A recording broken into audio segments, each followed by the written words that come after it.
What's up guys, welcome back to the channel. As you can see, I have the temperature gauge working.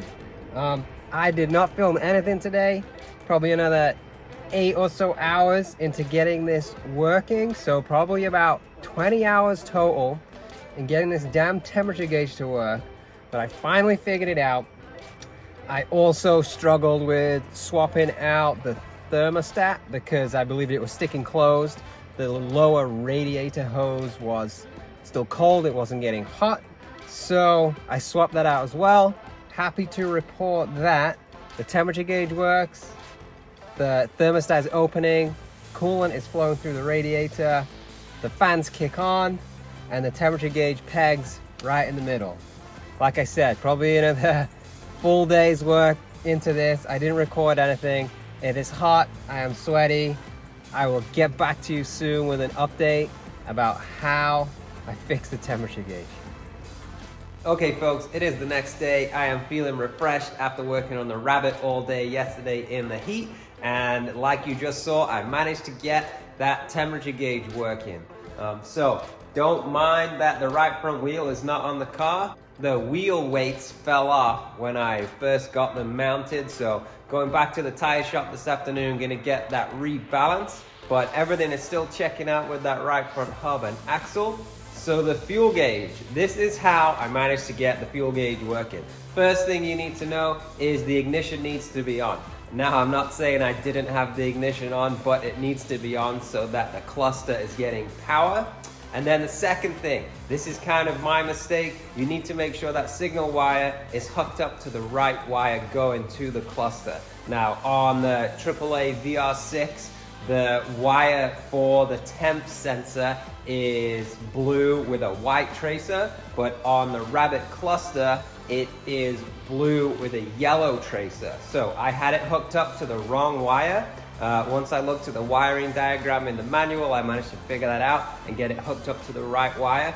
But at the same time, I also swapped out the temperature gauge. Now the temperature gauge that I got confirmed to work, but it was for a slightly different cluster. There's actually two types of cluster on these Rabbits. One has, I think, 11 pins, one has 14 pins. I have a 14 pin. The one I got was for an 11 pin. So that wasn't working properly. What I actually did though was test my original temperature gauge. I just put 12 volts across it with a couple of jumper cables and the needle starts to move. So I confirmed the temperature gauge was working. I swapped that back in, and I also had the wire hooked up from the engine to the correct wire going to the cluster. I also swapped out the temperature sensor on the engine.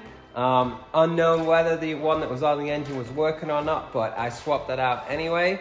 One other thing I did in my diagnosis was with a multimeter to check that the cluster was actually getting 12 volts.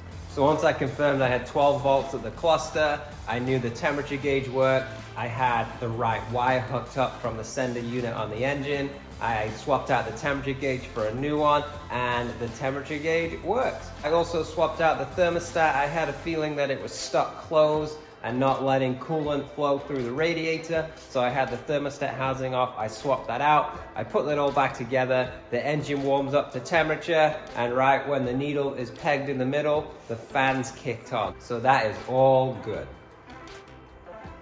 So what is next for the Rabbit? Well, first of all, I just want to drive this thing. It's now at a point where I feel it's pretty reliable. I've ironed out all those small kinks and I can just drive the thing.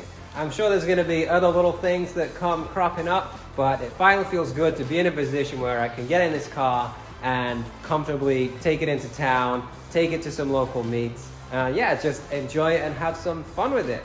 Of course, there's always going to be things that need doing on it. Next couple of things on the list I want to do is put in some 3-point seat belts. Those 2-point belts are a little bit uncomfortable. They're also not that safe. I mean, the car in general is not that safe, let's be honest, but the 3-point harnesses will be a little bit safer and comfortable. And something showed up in the mail today, which is something I wanted to do on a Mark 1 since the age of 16. So you will remember that if you watch regularly, on the drive back from the Bag Riders block party for the Wolf Scout weekend, the car broke down, and then the key got stuck in the lock. Well, it has been chilling out there ever since. It doesn't come out. The door locks, but it doesn't unlock. And yeah, I can't just kind of leave the key in it. So I purchased some chrome Porsche handles. Like I said, something I've wanted to do on a Mach-1 since the age of like 16, so it feels pretty cool to be doing a mod like that. And yeah, that's about it.